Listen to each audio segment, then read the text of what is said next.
बिस्मिल्लाहिर्रहमानिर्रहीम। गाइडिंग के chapter number 42 की पार्ट 2 की वीडियो स्टार्ट करते हैं। सबसे पहले हमें पता है कि partial pressure of carbon dioxide हो गया, हाइड्रोजन की कंसंट्रेशन हो गई, इनके इफेक्ट्स होते हैं आपके रेस्पिरेटरी सेंटर के ऊपर। ठीक है, रेस्पिरेटरी का जो कीमो सेंसिटिव एरिया था उसके ऊपर partial pressure of carbon dioxide और हाइड्रोजन आयंस का बेसिकली इफेक्ट हो रहा होता है। ऑक्सीजन का कोई ऐसा इफेक्ट उसके ऊपर नहीं हो रहा होता। तो partial pressure of carbon dioxide और हाइड्रोजन आयंस का इफेक्ट कितना होता है, किसका ज्यादा होता है, क्वांटिटेटिवली हम इन चीजों को स्टडी करने लगे हैं। तो ग्राफ इसमें आप देखेंगे, वाई एक्सिस पे आपके पास एल्वेलर वेंटिलेशन है और एक्स एक्सिस पे हमारे पास क्या है, partial pressure of carbon dioxide increase कर रहा है और इसी तरह हाइड्रोजन आयंस की कंसंट्रेशन भी इंक्रीज कर रही है। हाइड्रोजन आयंस की कंसंट्रेशन इंक्रीज करने का मतलब एसिडिटी इंक्रीज होना, एसिडिटी इंक्रीज होने का मतलब पीएच डिक्रीज होना। तो ये आप देख रहे हैं पीएच यहाँ पे डिक्रीज हो रही है। ठीक हो गया। तो हमने देखा कि जैसे ही नॉर्मल से थोड़ा ज्यादा partial pressure of carbon dioxide हुआ तो साथ ही एल्वेलर वेंटिलेशन कितनी इंक्रीज होना शुरू हो गई, स्पीड से। ठीक है, और इसी तरह से हाइड्रोजन आयंस की कंसंट्रेशन इंक्रीज हुई तो उसमें खास इतना फर्क नहीं पड़ा एल्वेलर वेंटिलेशन को शुरू में। हाँ, अलबत्ता जब ज्यादा हाइड्रोजन आयंस की कंसंट्रेशन इंक्रीज हुई है तो फर्क पड़ा। ऐसा क्यों हुआ? आपको पता है कि जो कार्बन डाइऑक्साइड है ये ब्लड ब्रेन बैरियर को क्रॉस कर लेती है, इसलिए कार्बन डाइऑक्साइड के इंक्रीज करने से ज्यादा असर होगा आपके जो रेस्पिरेटरी सेंटर है उसके ऊपर। तो ये जो चीज थी बहुत सिंपल। ठीक हो गई बात।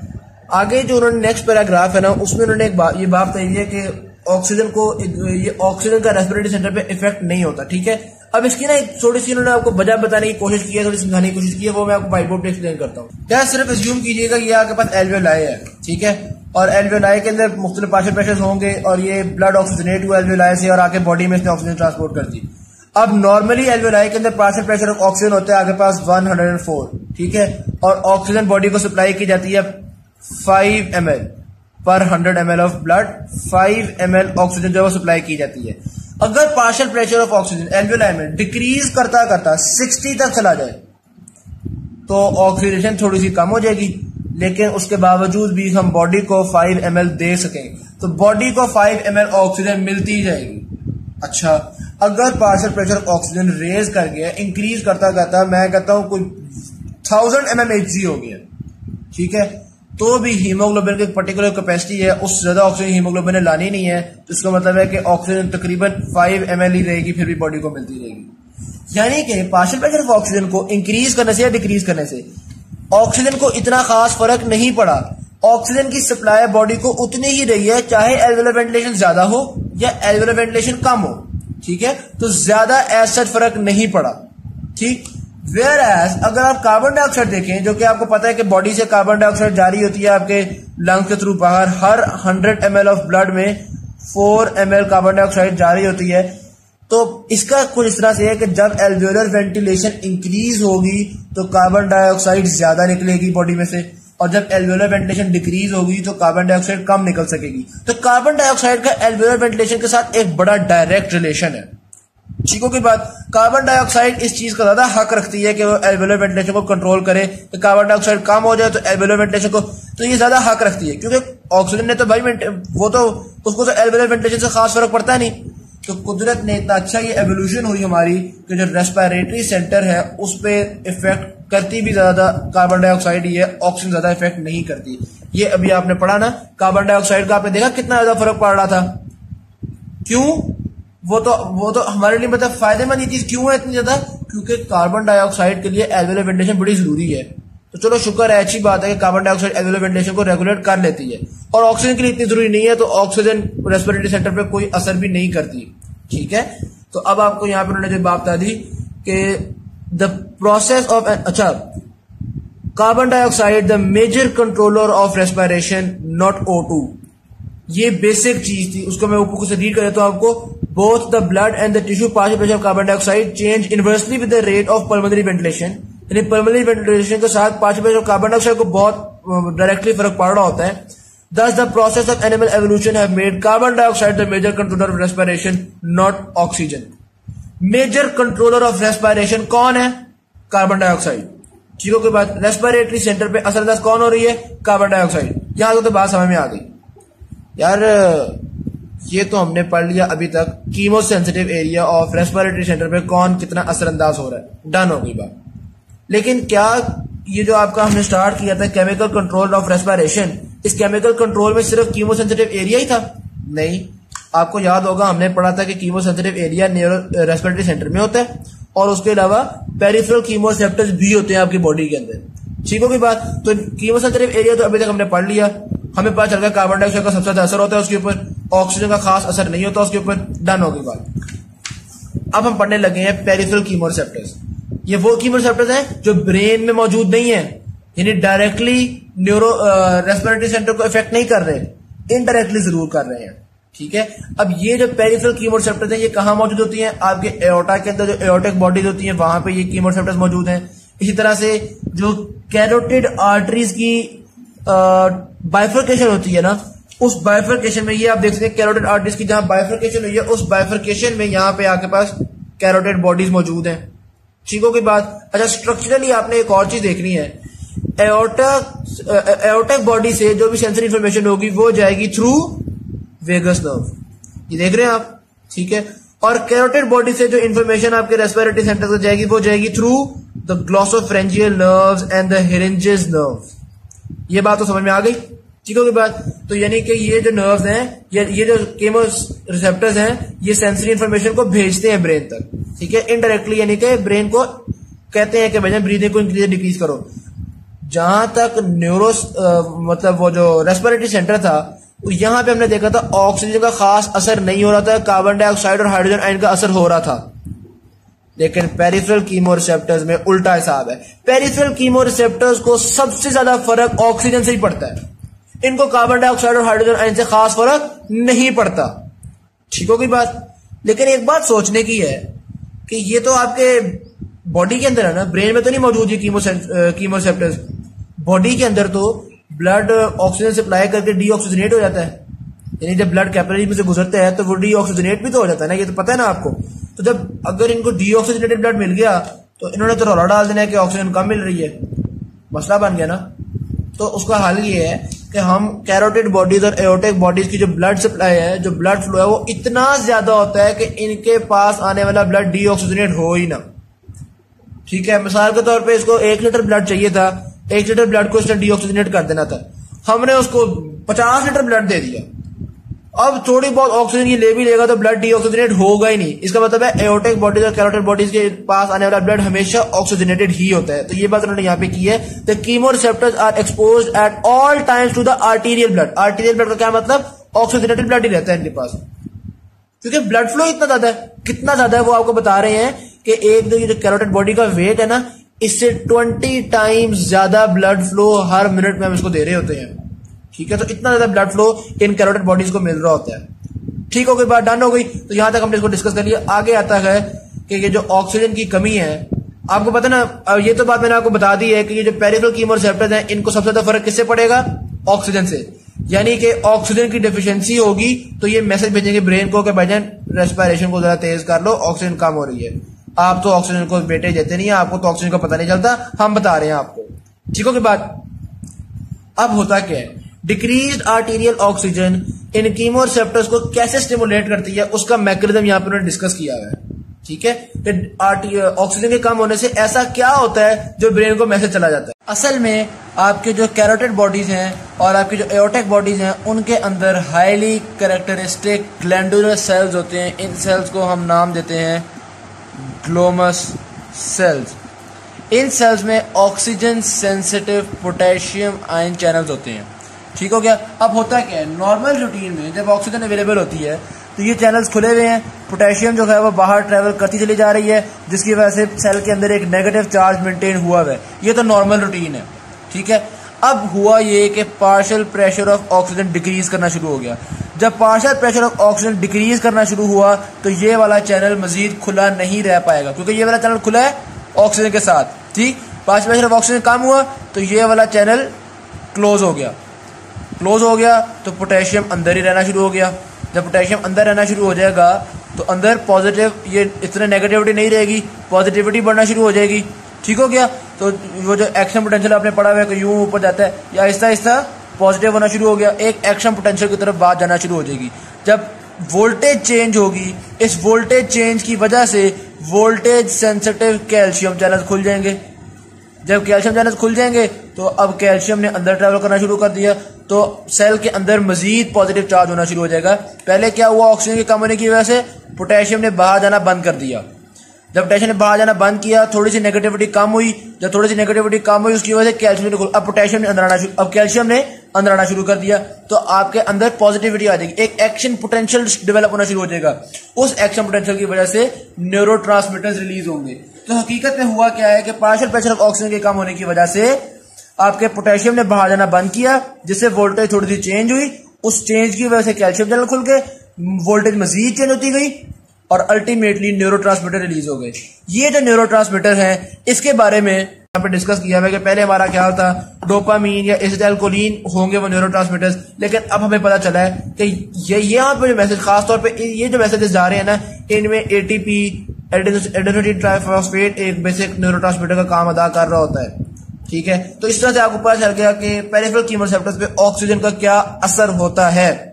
ठीक, एक पैराग्राफ जो मैंने स्किप किया था वो ये था, इसमें वो बता रहे हैं कि कार्बन डाइऑक्साइड का और हाइड्रोजन आयंस का क्या असर होता है? हमने तो कहा था पेरिफेरल कीमोरिसेप्टर्स पे बहुत कम असर होता है कार्बन डाइऑक्साइड और, तो यही बात है, वो भी यही कह रहे हैं कि कार्बन डाइऑक्साइड का और हाइड्रोजन आयंस का ज्यादातर असर तो डायरेक्टली ब्रेन पे ही हो रहा होता है ना, रेस्पिरेटरी सेंटर पे ही हो रहा होता है। पेरिफेरल कीमोरिसेप्टर्स पे तो बहुत थोड़ा असर होता है। लेकिन एक बात जरूर है कि पेरिफेरल कीमोरिसेप्टर्स पे जो हल्का सा भी असर होता है ना, वो असर ट्रांसफर बहुत रैपिडली होता है। तो stimulation by way of peripheral chemoreceptors 5 times rapid होती है as compared to central stimulation. ठीक है, आपसे पूछा जाए कार्बन डाइऑक्साइड किस जगह को ज्यादा स्टिमुलेट करता है, सेंट्रल मतलब रेस्पिरेटरी सेंटर को डायरेक्टली ज्यादा स्टिमुलेट करता है या इनडायरेक्टली? तो डेफिनेट सी बात है डायरेक्टली ज्यादा स्टिमुलेट कर रहा है, इनडायरेक्टली तो कम स्टिमुलेट करता है। इनडायरेक्टली तो ऑक्सीजन ज्यादा स्टिमुलेट कर रहा होता है। ठीक है, तो ये बात, एक बात तो समझ आ गई, कार्बन डाइऑक्साइड ज्यादा डायरेक्टली कर रहा है या इनडायरेक्टली? तो ज्यादा डायरेक्टली कर रहा है, लेकिन इनडायरेक्टली रैपिड बहुत करता है। यानी इनडायरेक्टली करता थोड़ा ही असरअंदाज, लेकिन जितना भी करता है वो रैपिड बहुत होता है। ठीक है, तो कार्बन डाइऑक्साइड के बढ़ने से जो फौरी रिस्पॉन्स होगा ना, वो इसकी वजह से होगा। हाँ, अलबत्ता थोड़ी देर बाद मेजर रिस्पॉन्स इसी वजह से होगा, यानी सेंट्रल स्टिमुलेशन, डायरेक्ट स्टिमुलेशन की वजह से ही होगा। आई होप आपको बात समझ में आ गई। मतलब अभी जो मैंने बात की है उस सारे को आखिर में एक लाइन की समझ में मैं बोल रहा हूं कि कार्बन डाइऑक्साइड की इनडायरेक्ट स्टिमुलेशन थोड़ी होती है लेकिन रैपिड होती है। ठीक होगी बात। आगे आता है effect of low arterial partial pressure of oxygen to stimulate alveolar ventilation when hydrogen ions is normal, when partial pressure of carbon dioxide is normal.